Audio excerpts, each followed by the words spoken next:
Pak Herman menyadari bahwa semua mata yang ada di sana, yang di atas panggung, yang di bawah, anak-anak kecil, semuanya yang ada di sana melotot ke arah Pak Herman. Wanita-wanita berkebaya tadi semuanya menatap marah ke Pak Herman, seolah-olah dia nih atau Pak Herman ini adalah seorang pencuri yang ingin mereka terkam gitu loh. Hai, wassalamualaikum warahmatullahi wabarakatuh. Terima kasih sudah klik video ini.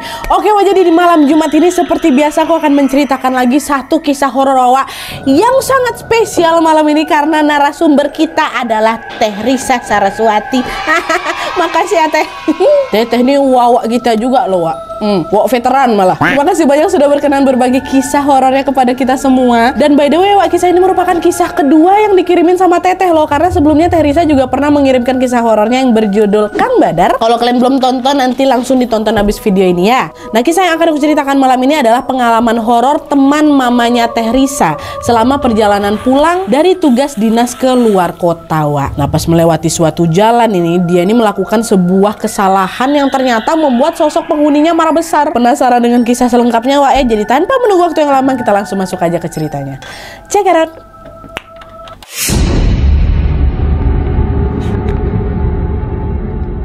Oke Wak, jadi kisah yang diceritakan sama Teh Risa ini merupakan pengalaman horor salah satu sahabat orang tuanya Teh Risa yang kemudian diceritakan kembali oleh almarhum mamanya kepada Teh Risa. Meskipun kisah ini bukan cerita yang dialami langsung oleh Teh Risa Wak, tapi Teteh sendiri bisa membenarkan bahwa sosok yang dimaksud dalam cerita ini memang benar adanya. Jadi memang beberapa waktu yang lalu Teh Risa ini pernah melewati sebuah jalan yang menjadi lokasi kejadian horor ini Wak, di cerita nih. Saat itu Teh Risa bisa melihat langsung kalau sosok tersebut masih menjadi penghuni di sana sampai sekarang. Dan karena Teh Risa yang memang kita kenal sebagai seorang indigo bisa melihat langsung sosok itu Wak, maka secara otomatis kisah ini bukan sekedar isapan jempol belaka gitu loh. Dengan kata lain, kisah ini benar-benar terjadi di dunia nyata karena sosoknya pun terlihat sama Teh Risa dan masih ada gitu ya.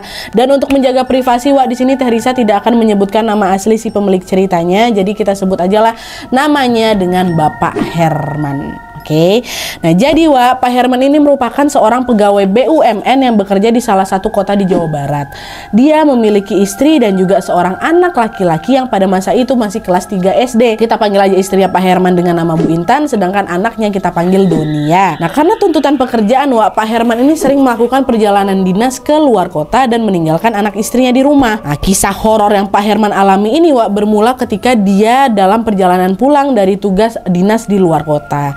Jadi ceritanya pada suatu malam nih sekitar jam 9 malam gitu, Pak Herman ini ceritanya baru saja selesai menghadiri acara tugas dinas di sebuah kota. Sebenarnya panitia acara itu sudah menyediakan sebuah hotel Wak untuk Pak Herman ini menginap. Tapi pada saat itu Pak Herman bersikeras untuk pulang aja karena waktu tempuh dari tempat dinasnya ke rumahnya hanya membutuhkan waktu 3 jam aja. Gak jauh-jauh kali lah, udah mending saya pulang aja gitu. Dan selain itu Pak Herman juga semakin yakin memutuskan untuk pulang karena malam itu dia nggak nyetir sendirian Wak. Pak Herman ditemani oleh supirnya yang kita sebut aja namanya Pak Didin. Udahlah aku pulang aja lah, lagi pulang kan ada Pak Didin nanti yang nyetir. Nanti di mobil aku tinggal tiduran aja sampai di rumah, kayak gitu pikirnya Pak Herman kan. Nah, akhirnya Pak Herman pun mengajak Pak Didin untuk pulang malam itu juga, ya kan. Dah tuh berangkatlah ini Pak Herman sama Pak Didin menuju ke kota asal mereka dengan mengendarai mobil. Di sepanjang perjalanan Wak, entah kenapa mereka merasa bahwa kok jalanan malam ini sepi kali ya. Biasanya di jalan yang mereka lewatin itu pasti bakal ada banyak kali truk-truk besar, bis-bis, ada kendaraan travel yang melintas, pokoknya masih banyak kendaraan lain lah. Tapi entah kenapa malam itu cuma 1-2 mobil aja yang lewat Wak, termasuk mobilnya Pak Herman. Pak Herman yang penasaran nanya lah kan ke Pak Didin kan, Din, kamu ngerasa nggak sih malam ini kok sepi kali ya? Iya ya Pak ya, saya juga ngerasa kayak gitu dari tadi. Apa mungkin karena sekarang hari Senin Pak, jadi nggak begitu banyak yang lewat di sini gitu, kata Pak Didin. Oh gitu ya.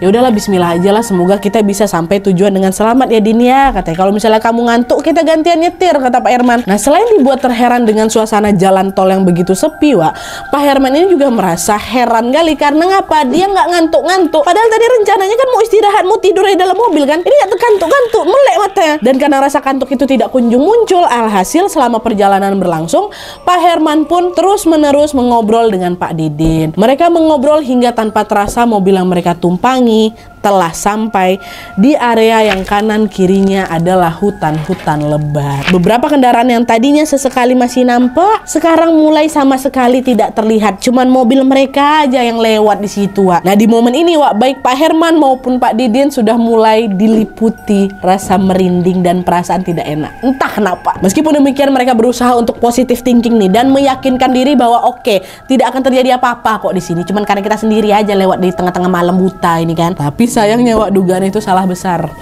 Karena tidak lama setelah itu Pak Herman membuat satu kesalahan yang ternyata berpotensi membahayakan nyawanya.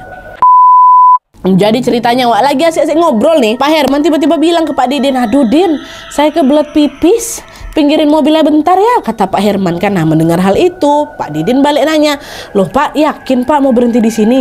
Nggak cari toilet umum aja Pak?" "Aduh, toilet umum masih jauh, saya udah kebelet banget ini, saya udah nggak tahan," kata Pak Herman. Mendengar jawaban itu, Pak Didin pun terpaksa menepikan mobilnya. Dan tanpa berlama-lama lagi, Pak Herman langsung keluar dari mobil dan berlari nih, Wak, ke arah semak-semak. "Bentar ya Din ya, tunggu, jangan kamu tinggal saya. Sebentar kok, saya udah habis buang air, saya langsung balik ke sini lagi." "Oke, aman Pak, saya tunggu di sini," katanya. Dan tuh Pak Herman pun langsunglah berlari ke arah semak belukar yang memang tidak jauh dari pinggir jalan, Wak. Dia lalu berhenti dan buang air kecil di situ. Nah, pas buang air kecil ini, Pak Herman ini nggak diam gitu aja, tapi dia sambil nengok ke kiri, ke kanan, kayak gitu kan. Dan di saat itulah, Wak, Pak Herman sadar kalau ternyata tempat di mana dia berdiri bukan sekedar semak belukar aja, melainkan ada pohon-pohon tinggi yang terlihat sangat-sangat menyeramkan. Entah kenapa pemandangan tersebut pun langsung membuat bulu kuduknya merinding. Ya iyalah, Wak, secara kalian bayangin aja kayak gitu. Karena itu Pak Herman pun cepat-cepat kan menuntaskan kegiatannya dan bergegas mau kembali ke dalam mobil nih. Tapi ketika Pak Herman sudah selesai buang air dan membalikan badannya, Pak Herman tiba-tiba mendengar ada sebuah alunan musik kelinangan atau musik khas Sunda, dan juga sorak-sorai orang-orang yang sedang mengobrol dari kejauhan, Wak. Baru balik badan nih, nah, ada suara. Pak Herman langsung ngebatin, suara apa itu, kok rame kali, katanya kan. Dan Pak Herman pun secara tidak sadar melangkahkan kakinya mencari di mana suara itu berasal. Dan setelah berjalan beberapa meter aja, nggak begitu jauh nih, Pak Herman melihat ada lampu-lampu dan juga beberapa orang yang hilir mudik berjalan menuju ke suatu tempat. Nah, tepat di saat itulah, Wak, Pak Herman melihat bahwa sedang ada sebuah pesta rakyat nih ya. Pak Herman yang tadinya diliputi perasaan was-was menjadi tertarik lah buat melihat pesta rakyat itu dari jarak yang lebih dekat lagi nih. Nah, pas sudah mendekati keramaian, Wak, Pak Herman melihat bahwa ada wanita-wanita memakai kebaya berwarna terang yang sedang menari di atas panggung. Ada panggungnya rupanya di situ, Wak, betul-betul pesta. Pak Herman juga melihat bahwa ada beberapa penonton yang menyaksikan pementasan tersebut juga memakai kebaya. Jadi nggak yang manggung aja, yang datang juga pakai kebaya semua. Dan nggak cuman itu aja, Wak, anak-anak kecil yang berlarian hingga menyenggol badannya Pak Herman ini juga ternyata memakai kebaya semua. Melihat pemandangan itu, Pak Herman merasa terkagum-kagum. Wah, keren sekali. Ini lagi ada pesta khusus kebaya apa gimana nih, kata Pak Herman. Tapi sedetik kemudian, Wak, Pak Herman menyadari bahwa semua orang yang ada di situ berjenis kelamin perempuan, mulai dari penarinya, penontonnya, terus anak-anak tadi itu semua yang perempuan, nggak ada laki-laki. Langsung terpikirlah sama Pak Herman, bentar dulu, ini semua perempuan yang saya lihat ini. Boleh nggak saya ada di sini nih? Kayaknya cuma aku lah satu-satunya laki-laki di sini, kata Pak Herman. Nah, pas sedang disibukkan dengan pikiran tersebut, Wak, Pak Herman tiba-tiba merasa ada sesuatu yang menggelayut di lengan kanannya. Karena terkejut, Pak Herman nggak langsung lihat, Wak, cuma dihempaskan aja gelayutan itu. Begitu ini aja nih, masih nengok kiri kanan tuh. Dan sesaat kemudian terdengarlah suara seorang perempuan berkata, "Aduh, sakit," kata si perempuan ini. "Aduh, merinding aku." Dengar hal itu, barulah Pak Herman refleks nengok ke belakang. Dan ternyata sesuatu yang menyentuh menggelayut di lengannya tadi adalah tangan seorang wanita yang memakai kebaya berwarna ungu. Nengok itu, Pak Herman pun langsung minta maaf. "Maaf Mbak, maaf saya tidak sengaja." Dibalas sama wanita ini, Wak. Wanita tuh cuma menundukkan kepalanya dan berjalan pergi meninggalkan Pak Herman. Macam gak mau liatin mukanya gitu loh. Nah, tepat setelah wanita itu pergi, Wak, Pak Herman tiba-tiba dibuat keheranan karena suara musik yang tadinya mengalun tuh tiba-tiba berhenti. Dan ketika menengok ke sekeliling, Wak, Pak Herman menyadari bahwa semua mata yang ada di sana, baik yang di atas panggung, yang di bawah, anak-anak kecil, semuanya yang ada di sana melotot ke arah Pak Herman. Wanita-wanita berkebaya tadi semuanya menatap marah ke Pak Herman, seolah-olah dia nih atau Pak Herman ini adalah seorang pencuri yang ingin mereka terkam gitu loh. Pelototin ya kan. Marah. Pak Herman ini pelototi wanita sebegitu banyak, langsung merinding sebadan badan lah. Kenapa nih? Pada liatin aku kayak gitu. Tapi untungnya, Wak, beberapa saat kemudian Pak Herman mendengar ada suara Pak Didin, supirnya, dari kejauhan. Pak Herman, kamu di mana, Pak? Katanya. Suara Pak Didin ini yang tadinya terdengar jauh semakin lama semakin terasa dekat. Pak Herman. Nah, pada saat mendengar suara itu, barulah di situ Pak Herman ini mendadak tersadar kalau aku ninggalin supir aku di mobil ini. Dalam situasi masih dipelototin sama wanita-wanita tadi, Pak Herman pun langsung membalikkan badan dan berlari menuju ke suara Pak Didin. Din, saya di sini, katanya. Ya ampun, Pak, kenapa lama sekali, katanya. Nah, belum sempat menyelesaikan pertanyaannya, Pak Herman pun langsung menarik tangannya Pak Didin dan mengajak berlari. Udah, diam kau. Diam dulu. Dah, kita pergi aja dulu dari sini, kata si Pak Herman. Nah, mereka berdua pun berlari dengan sangat kencang hingga tibalah di pinggir jalan di tempat mobil mereka diparkir. Dengan napas terengah-engah, Wak, Didin bertanya, Pak, kenapa, Pak? Ada apa? Astagfirullahaladzim, Din, tahu nggak? Barusan saya dipelototin wanita-wanita berkebaya. Aduh, serem banget lah pokoknya, katanya. Dengar itu terkejut, Din. Hah? Wanita berkebaya, Pak? Dari mana ada wanita berkebaya, Pak? Tadi lo dekat pesta rakyat tadi tuh. Mereka lagi ada pesta rame kali situ, mereka nari-nari. Saya nggak tahu salah saya apa, tahu dipelototin sama mereka semua loh, Din. Nah, mendengar perkataan yang Pak Herman, justru Pak Didin yang jadi merinding. Dengan suara lirih, Pak Didin langsung berkata, Pak Herman, saya nggak ngeliat loh, Pak, ada pesta rakyat di situ.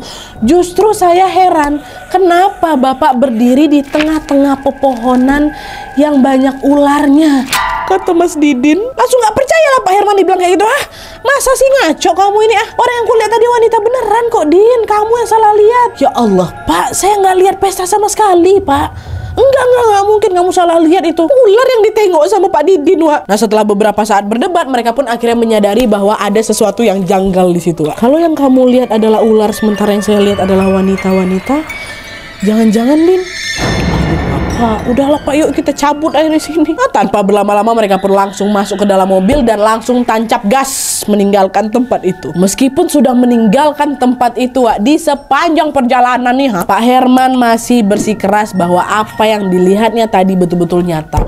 Pak Herman yakin sekali kalau orang-orang yang ada di pesta rakyat tadi adalah manusia seperti biasanya. Tapi di sisi lain, Pak Didin terus meyakinkan sama Pak Herman bahwa tidak, Pak, yang saya lihat tadi ular-ular. Saya nggak salah lihat. Bisa jadi apa yang Bapak lihat itu malah bukan manusia beneran, Pak, tapi makhluk halus. Bisa saja Bapak tidak sengaja masuk ke dalam pesta goib. Pokoknya mereka berdua ini masih yakin dengan apa yang mereka lihat. Nah, dengar kata Pak Didin kayak gitu, barulah Pak Herman langsung merinding, Wak. Iya juga ya. Kayaknya agak nggak mungkin lah. Tadi aja seram kali waktu saya pipis di situ, pohon tinggi-tinggi. Tiba-tiba ada pesta rakyat kayak gitu. Meskipun demikian, Pak Herman berusaha untuk melupakan kejadian itu dan menganggap seolah-olah tidak terjadi apa-apa, kan. Nah, singkat cerita, mereka berdua pun akhirnya sampailah ke kota tujuan dan kembali ke rumah masing-masing. Setibanya di rumah, Pak Herman sama sekali tidak menceritakan kejadian itu kepada istrinya, karena dia juga khawatir lah cerita itu akan nakutin istrinya, kan. Dah diam aja, Papa pulang, dah istirahat, yuk bobo, dah. Nah, terus, Wak, keesokan paginya Pak Herman dan keluarga kecilnya pun beraktivitas kembali dengan normal. Pak Herman berangkat ke kantor, Doni anaknya berangkat ke sekolah, sedangkan Bu Intan istrinya melakukan pekerjaan rumah tangga seperti biasa. Pokoknya pagi itu berlangsung dengan sangat tenang, harmonis, tanpa ada keanehan apapun. Tapi sekitar jam 9 pagi, Bu Intan yang lagi beres-beres rumah mendadak dikejutkan dengan suara ketukan pintu. Itu depan rumahnya. Bu Intan pun langsung meninggalkan aktivitasnya dan bergegas membukakan pintu depan. Tapi pada saat itu Bu Intan ini nggak langsung buka pintu, Wak. Dia ngintip dulu lewat jendela. Mau tahu nih siapa tamu yang datang pagi-pagi kayak gitu. Waktu diintip, Bu Intan melihat ada seorang perempuan muda memakai baju terusan berwarna hijau lagi berdiri di depan pintu rumahnya. Penasaran lah kan Bu Intan, siapa ini wanita ini? Kok rasanya aku nggak pernah lihat dia lah gitu. Gak lama kemudian Bu Intan pun membukalah pintu rumahnya. Nah, pas sudah membuka pintu, Wak, disitulah Bu Intan dengan jelas langsung melihat kalau wanita yang berdiri di depan badannya itu memiliki wajah yang sangat cantik kali dan kulit tubuhnya halus bagus betul nampaknya. Sampai terpesona loh Bu Intan nengok si wanita itu, saking cantiknya. Siapa nih, ya Allah cantik kali katanya. Nah di saat yang bersamaan Bu Intan juga menyadari kalau wanita itu sedang hamil besar. Ya, gak lama kemudian wanita itu bilang, "Selamat pagi Mbak, saya cari Herman," katanya. "Hah? Herman suami saya? Anda siapa ya?" Bu Intan waktu itu langsung kesal kali dia, karena wanita yang baru ditemuinya itu kok berani nyebut nama suamiku tanpa embel-embel Pak kah, Kang kah, Mas gitu, langsung Herman. Kayak gitu. Kok udah macam akrab kali kok sama suami aku, dalam hati Bu Intan kan. Terus si wanita ini ngomong lagi, "Pokoknya saya mau ketemu Herman." "Ya kamu ini siapa? Ngapain cari-cari suami saya?" kata Bu Intan makin marah lagi. Dan kalian tahu apa jawaban si wanita itu? Sambil memegangi perut besarnya, wanita itu tersenyum menyeringai sambil berkata, "Saya istrinya." Dengar itu langsung naik pitam lah Bu Intan. "Astagfirullahaladzim, jangan bercanda kamu ya Mbak ya. Saya loh istrinya, kamu ini siapa? Kenal Herman dari mana kamu? Jangan sembarangan kamu kalau bicara. Enak aja, sembarang meletus saya mulut kamu tuh."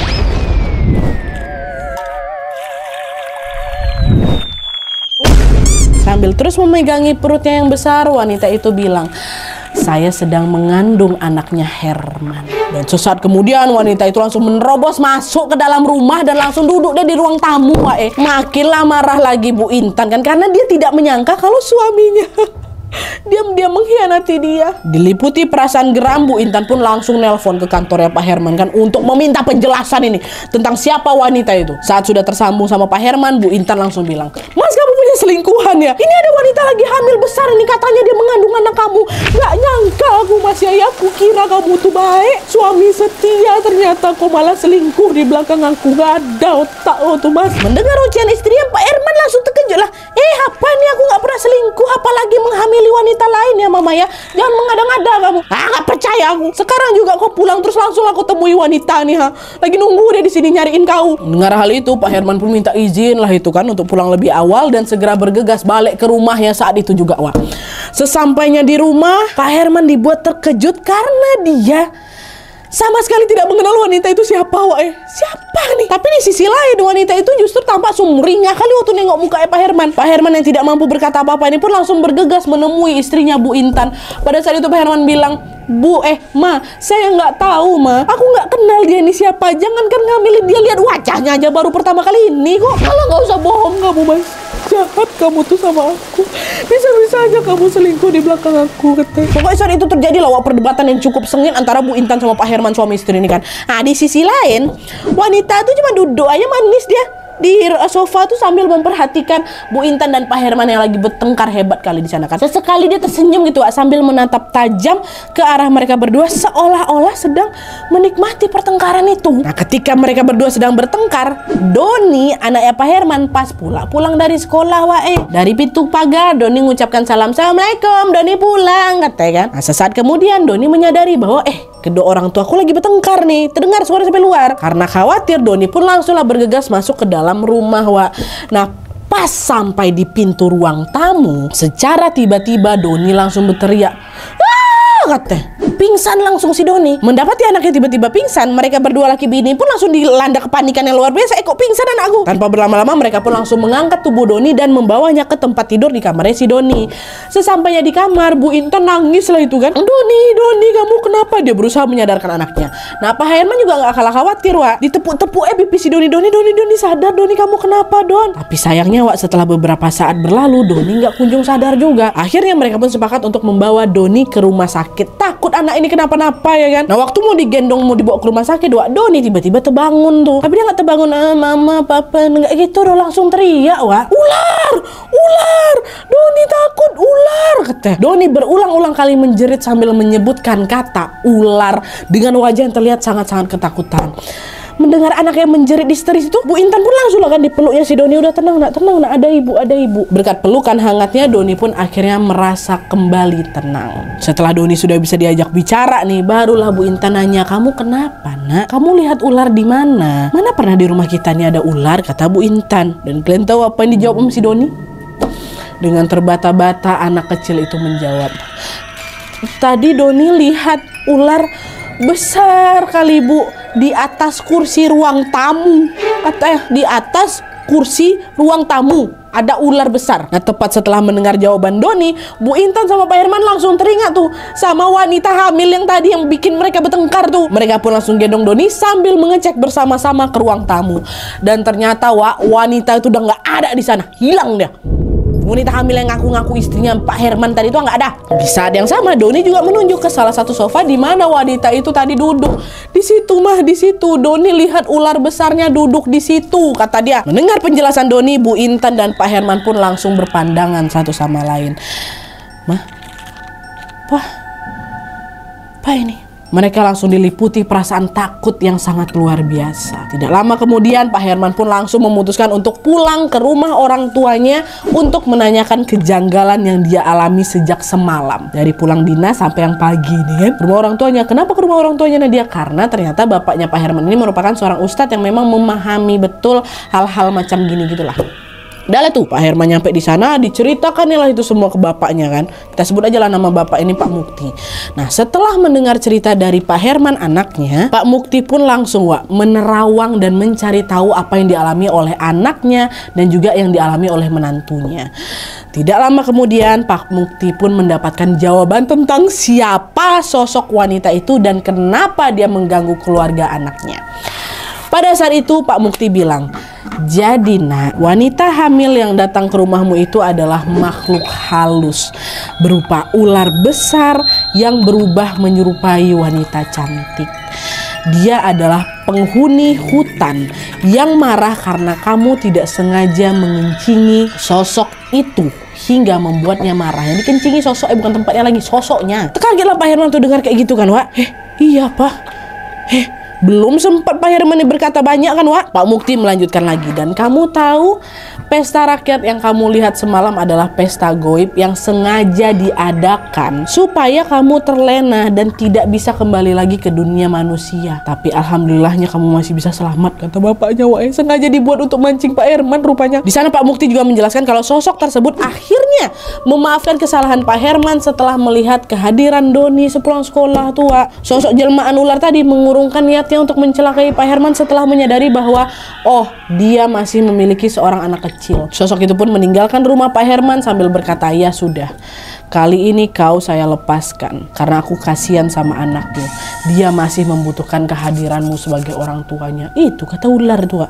Untung masih ada perasaan dia ya. Dan setelah mendengarkan penjelasan Pak Mukti, Pak Herman pun langsung merasa lega. Tapi di sisi lain dia betul-betul tidak menyangka kalau ternyata sebuah kesalahan kecil yang bahkan dia lakukan tanpa sengaja nih justru membuat nyawanya dan juga nyawa keluarga kecilnya ini terancam. Bayangkan sama kalian. Dan sejak kejadian itu Pak Herman pun menjadi lebih berhati-hati lagi dalam bertindak dan juga bersikap. Apalagi di tempat-tempat asing yang salah satunya adalah hutan. Oke, jadi itu tadi cerita horor dari teteh kita bersama, yaitu Teh Risa Saraswati.